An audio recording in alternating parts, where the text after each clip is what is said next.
नमस्कार. श्री स्वामी समर्थ. उत्कर्ष ज्योती चॅनलमध्ये आपल्या सगळ्यांचे स्वागत आहे.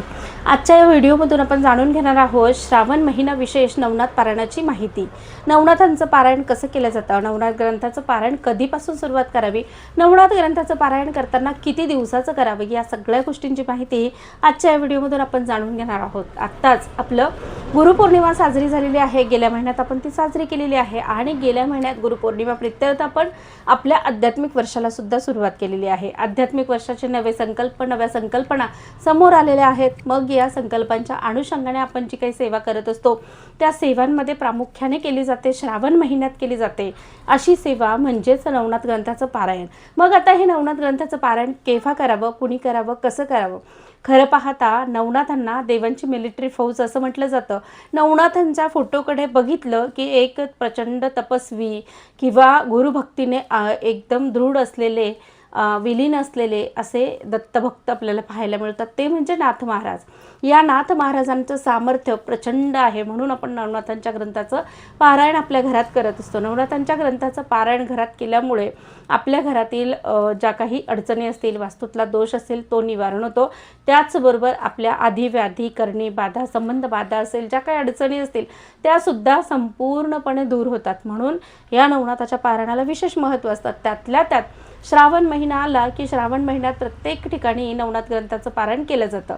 तसं म्हटलं तर काही लोक 7 दिवसाचं पारायण करतात, तर काही लोक 9 दिवसाचं सुद्धा पारायण करत असतात. मला आठवतं मी लहान असताना आमच्या इकडे आमच्या गावाकडे जी पद्धत होती की काही घरांमध्ये एक नवनाथाचं पारायण पहिल्या दिवसापासून लावलं जायचं, तर श्रावण महिनाभर त्याचं वाचन केलं जायचं आणि शेवटच्या दिवशी त्याचं उद्यापनसुद्धा केलं जायचं. त्या प्रित्यर्थ सत्यनारायण पूजा करून लोकांना प्रसादाला बोलवलं जायचं आणि सगळ्यांना त्या ग्रंथाचं जप केलेल्या पारायणाच्या ग्रंथाचं पूजन करून नमस्कार करण्याचा, आशीर्वाद घेण्याचा सुद्धा पुण्य प्राप्त व्हायचं. तर असो, आत्ता ह्या व्हिडिओमधून आपण जाणून घेणार आहोत नवनाथ ग्रंथाचं पारायण केव्हा करावं. नवनाथ ग्रंथाचं पारायण केव्हाही तुम्ही करू शकता. श्रावण महिनाभरात तुम्हाला जेव्हा जेव्हा अडचण नसेल, कुठल्याही प्रकारची मासिक धर्म नसेल, सोयरसुतक नसेल, तर तुम्ही हे नवनाथ ग्रंथाचं पारायण करू शकतात. आता नवनाथ ग्रंथाच्या पारायणाला सुरुवात कधी करावी, तर सोमवार किंवा गुरुवारी सुद्धा तुम्ही नवनाथ ग्रंथाच्या पारायणाला सुरुवात करू शकतात. नवनाथ ग्रंथाचं पारायण किती दिवसाचं साधारणपणे वाचन करावं, तर नवनाथ ग्रंथाच्या पारायणाची वाचनाची जी काही पद्धत आहे, तर काही ठिकाणी 7 दिवसाचं वाचन केलं जातं, काही ठिकाणी साधारणपणे 9 दिवसाचं सुद्धा वाचन पूर्ण केलं जातं. नवनाथ ग्रंथाचं वाचन करताना कुणी 3 दिवसाचं करत असेल, कुणी 1 दिवसाचं करत असेल, परंतु आपल्या गुरुप्रणित श्री स्वामी समर्थ सेवा मार्गातून तशी परवानगी दिली जात नाही. म्हणून 7 दिवसाचं किंवा 9 दिवसाचं असंच पारायण करावं. तुम्हाला जर वेळेअभावी जमत नसेल, 1च दिवसाचं पारायण करायचं असेल, तर आवर्जून गुरुकुलपीठ त्र्यंबकेश्वर इथे जे काही 1 दिवसीय पारायण केलं जातं त्या पारायणात सहभागी व्हावं. जे काही सामुदायिक सेवेचं पुण्य असतं ते पदरी पाडून घ्यावं, कारण त्या ठिकाणी जे काही पारायणं केली जातात, एका दिवसाच्या 1 दिवसीय पारायण असेल किंवा हवनयुक्त 2 दिवसीय पारायण असेल, तर नियोजित पारायणात आपण जर सहभागी झालात तर त्या ठिकाणी जितकी संख्या असेल, जितके पारायण असेल, साधारण 3,500 ते 4,000पर्यंत सुद्धा पारायणं त्या ठिकाणी केले जातात. त्या पारायणांमध्ये जर तुम्ही सहभागी झालात तर तेवढी पारायणं केल्याचं पुण्यसुद्धा तुम्हाला मिळणार आहे.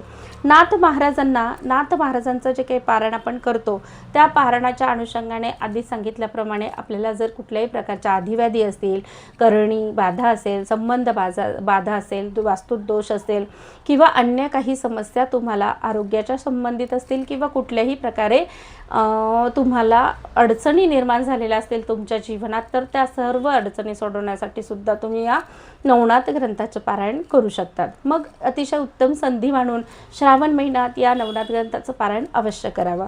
या नवनाथ ग्रंथाच्या पारायणाची अनुभूती आणि अनुभव बऱ्याच सेवेकरांना आलेले सुद्धा आपल्याला पाहायला मिळतात. नवनाथांचे चित्र डोळ्यासमोर जर आले ना, तर आपल्याला लगेचच लक्षात येते की अरे, प्रचंड तपश्चर्या करणारे, अखंड गुरुभक्तीने युक्त असे हे नाथ महाराज शक्तिशाली, तेजस्वी आणि विद्वान अशा प्रकारचे पाहायला मिळतात. असे 9 स्वरूपातले नवनाथ यांचं जर पारायण तुम्ही तुमच्या घरात करत असाल तर खूप छान. मग आता हे पारायण करताना किती अध्याय वाचावे किंवा हे पारायण करताना कुठले नियम पाळावेत याबद्दल आपण चर्चा करूया। नवनाथ ग्रंथाचं पारायण केल्यामुळे वातावरण शुद्ध होते आणि घरातील वातावरणात सकारात्मकता निर्माण होते, म्हणून नवनाथ ग्रंथाचं पारायण तुम्ही घरात करणं खूप उपयुक्त असं मानलं जातं। त्याचबरोबर कुठल्याही प्रकारची करणी बाधा असेल, संबंध बाधा असेल, भूतबाधा असेल, शत्रूची पीडा असेल तरीसुद्धा हे नवनाथ ग्रंथाचं पारायण तुमच्यासाठी अतिशय योग्य असं मानलं जातं। नाथ महाराजांना जो शरण जातो त्याच्या जीवनात कितीही अवघड प्रश्न असले तरीसुद्धा ते अवघड प्रश्न मार्गी लागतात, म्हणून नाथ महाराजांना शरण गेलात आणि गुरुभक्तीने अत्यंत निष्ठेने तुम्ही जर हे नवनाथ ग्रंथाचं पारायण केलं तर ते तुमच्यासाठी खूप हितावह ठरणार आहे। ज्या घरात नवनाथ ग्रंथाचं पारायण केलं जातं असं म्हटलं जातं की त्या पारायण काळात साक्षात नाथांचा वास तिथे त्या पारायणकर्त्याच्या घरात सुद्धा पाहायला मिळतो। घरामध्ये दुःख, दारिद्र्य, आरोग्याच्या समस्या कधीही राहत नाहीत। नवनाथ ग्रंथाचं पारायण कुणी आणि कसं करावं, तर ह्या नवनाथ ग्रंथाच्या पारायणाला महिलांना परवानगी दिली जात नव्हती। पूर्वी कोणतेही धर्मग्रंथ स्त्रियांना वाचण्यास परवानगी नव्हती, तसेच नवनाथ ग्रंथही वाचण्यास परवानगी नव्हती। मग पारायण करायचे आहे तर केलेच पाहिजे, या न करण्याला कुठलाही शास्त्राधार कुठल्याही धर्मग्रंथात पाहायला मिळत नाही। श्रद्धाहीन व्यक्तीने कुठल्याही प्रकारचे धार्मिक ग्रंथ वाचू नयेत, मात्र श्रद्धा असेल, मनात भक्ती असेल तर भक्तिभावाने कुठलेही पारायण तुम्ही करू शकतात। मग त्यात नवनाथ महाराजांचं पारायण असेल, गुरुचरित्राचं पारायण असेल तरीसुद्धा ते तुमच्यासाठी योग्य ठरलं जातं।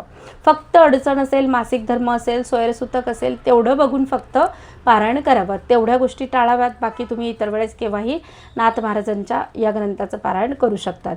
सर्वप्रथम भीती आणि भ्रम या दोन गोष्टी बाजूला केल्या की आपोआपच आपल्याला सेवेची संधी मिळत असते, आणि म्हणूनच नवनाथ ग्रंथाचं पारायण करताना मनात श्रद्धा आणि भक्ती हृदयात असली पाहिजे, म्हणजे पारायणाची जी सकारात्मकता आहे ती आपल्याला लाभ मिळू शकतो। या पारायणामुळे आध्यात्मिक उंची वाढण्यास मदत होते, म्हणजेच आध्यात्मिक प्रगती होण्यास मदत होते।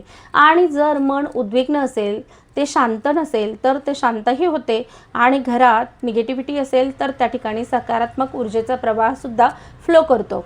म्हणून मनोकामना पूर्तीसाठी देखील तुम्ही हे श्रद्धेने नवनाथ ग्रंथाचे पारायण करू शकतात, ज्यायोगे तुमच्या सकल मनोकामनासुद्धा पूर्ण होतात आणि तुमच्या जीवनात अनेक अडचणी असतील तर त्या अडचणींवर मात करण्यासाठी सुद्धा तुम्हाला उत्तम असे मार्ग सापडतात। नवनाथ ग्रंथाचे पारायण करून तर बघा, तुम्हाला या गोष्टींचे नक्की अनुभव आल्याशिवाय राहणार नाहीत। आता नवनाथ ग्रंथाचं पारायण मांडण्याची जी काही पद्धत आहे ती पद्धत सगळ्यात आधी जाणून घेऊया। सकाळी लवकर उठून ज्या दिवशी तुम्हाला तुमच्या मनात आलं असेल की आज आपण नवनाथ ग्रंथाचं पारायण करूया, त्यावेळेस सकाळी लवकर उठावं, लवकर उठून शुचिर्भूत व्हावं, घर स्वच्छ करावं, गोमूत्र शिंपडावं, त्यानंतर देवघराची जागा स्वच्छ करावी, देवपूजा करून घ्यावी। जागा स्वच्छ केल्यानंतर गोमूत्र शिंपून घ्यावं, त्यावर एक पाट किंवा चौरंग मांडावा, त्या चौरंगावर स्वच्छ कपडा अंथरावा, त्या कपड्यावर ग्रंथ मांडावा। आता ग्रंथ मांडताना कुठल्याही प्रकारच्या नारळ, खडीसाखर, त्या ग्रंथ, कलश वगैरे मांडण्याची गरज नाही।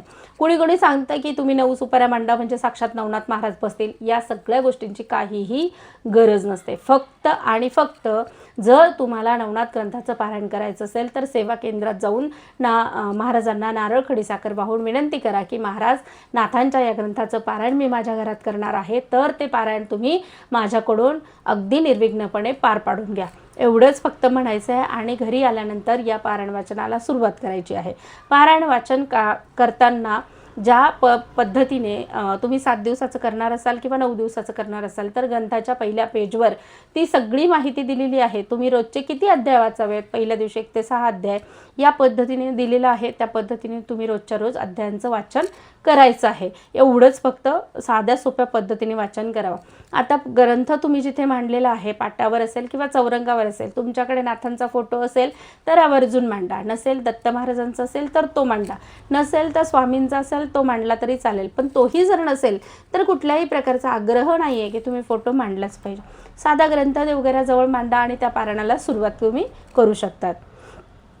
फक्त पारायण वाचताना एक शुद्ध तुपाचा दिवा लावावा, त्याच्यासोबत अखंड एक नंदादीप असेल तर तो प्रज्वलित करावा, म्हणजे 7 दिवस किंवा 9 दिवस तो दिवा तेवत राहील अशा पद्धतीने असलेला दिवा आपण लावू शकतो। किंवा वाचन काळापुरता जरी तुम्हाला दिवा लावणं शक्य असेल तर तसा लावा, मात्र तुम्ही जे खाणार आहात ते सकाळी संध्याकाळी ग्रंथाला नैवेद्य अवश्य द्यावा। त्यानंतर आरती करावी, तुम्हाला शक्य असेल तर ती आरतीसुद्धा करा, नसेल तर शेवटच्या दिवशी जरी तुम्ही ती आरती केलीत तरीसुद्धा चालणार आहे। कुठल्याही प्रकारचं बंधन नाही आहे। साध्या सोप्या पद्धतीनेच तुम्ही हे तुम्ही हे नवनाथ ग्रंथाचं पारायण करायचं आहे। आता पारायण वाचायला बसणार असाल तर त्यावेळेस महाराजांना नमस्कार करावा, घरातील तुमच्या वडीलधाऱ्या व्यक्तींना नमस्कार करावा आणि पारायण वाचायला जागेवर बसावं। जागेवर बसल्यानंतर सगळ्यात आधी गणपती अथर्वशीर्ष वाचन करावं। गणपती बाप्पांचे आशीर्वाद घ्यावेत, म्हणजे तुम्हाला सकल बुद्धीची दाता असलेल्या गणपती बाप्पांचे आशीर्वाद मिळतील आणि पुन्हा तुम्हाला वाचन सिद्ध होईल। त्यानंतर तुम्हाला शाबरी मंत्र जो आहे, नवनाथांचा मंत्र आणि शाबरी मंत्र यांची एक एक माळ करायची आहे आणि सरळ वाचनाला सुरुवात करायची आहे। वाचनाची जी काही वेळ आहे ती एकच एक वेळ ठरवून घ्यावी। तुम्ही सकाळी वाचन करणार असाल किंवा दुपारी संध्याकाळी वाचन करणार असाल तरी सुद्धा चालेल। सकाळी वाचन करणार असाल तर सकाळी शुचिर्भूत होऊन सगळ्यात आधी वाचन पूर्ण करावं, त्यानंतर तुम्ही तुमच्या कामाला जाऊ शकतात। परंतु जर संध्याकाळी वाचन करणार असाल तर संध्याकाळी आंघोळ करून धूत वस्त्र घालावीत आणि मग ते वाचनाला सुरुवात करावी। वाचन पूर्ण झालं की तुम्हाला शक्य असेल तर आरती करा, नसेल शक्य तर नुसता नैवेद्य दिला ग्रंथाला तरीसुद्धा चालेल। आता तुम्ही हे जे नवनाथ ग्रंथाचे पारायण मांडलेले आहे, रोजचं वाचन रोजच्या रोज पूर्ण करताय, मग शेवटच्या दिवशी याची सांगता कशी करावी हे सुद्धा जाणून घेऊया। शेवटच्या दिवशी म्हणजे 7व्या दिवशी किंवा 9व्या दिवशी पारायण समाप्तीनंतर तुम्ही छोटे छोटे 9 मुलांना जेवू घालावं, नवनाथ महाराज समजून त्यांचं स्वागत करावं, त्यांच्या पायावर पाणी घालावं, त्यांचं पूजन करावं, नाथ महाराज समजून त्यांना जेवायला द्यावं। जेवायला त्यांना जो काही आपण नैवेद्य करणार आहोत तो ग्रंथाला आवडणारा, नाथ महाराजांना आवडणारा नैवेद्य असावा। त्यात प्रामुख्याने उडदाचे वडे असावेत, त्याचबरोबर मुगाची खिचडी असावी, ज्वारीची खीर असावी आणि घेवड्याची भाजी असावी। बाकी तुम्ही यथाशक्ती तुम्हाला जे आवडेल ते तुम्ही बनवू शकतात। एवढं सगळं जेवण बनवावं। 9 छोटी मुलं जेवायला बोलवून घ्यावीत, त्यांचं जेवण त्यांचा आदर सन्मान करावा। दक्षिणासुद्धा त्या मुलांना आवर्जून द्यावी। अगदी 1 रुपया असेल तरी चालेल, पण मात्र दक्षिणा आवर्जून द्यावी, यामुळे सफलता मिळते। आता ह्या पद्धतीने सांगता करावी। तुम्हाला जर एक पारायण करायचं असेल तर एक पारायण संपल्यानंतर सुद्धा तुम्ही या पद्धतीने पारायणाची सांगता करू शकतात। तर अशा पद्धतीने आजच्या या व्हिडिओमधून आपण जाणून घेतलं की नवनाथ ग्रंथाचं पारायण कसं करावं, कधी करावं, कुठली वेळ ठेवावी किंवा त्याची सांगता कशी करावी। तर मग आजच्या व्हिडिओमध्ये आशा करते तुम्हाला समजलं असेलच की पारायण कशा पद्धतीने पूर्ण करावं। झालेली सेवा स्वामींच्या चरणी। श्री स्वामी समर्थ। व्हिडिओ आवडला तर व्हिडिओला लाईक आणि शेअर सुद्धा करा। धन्यवाद।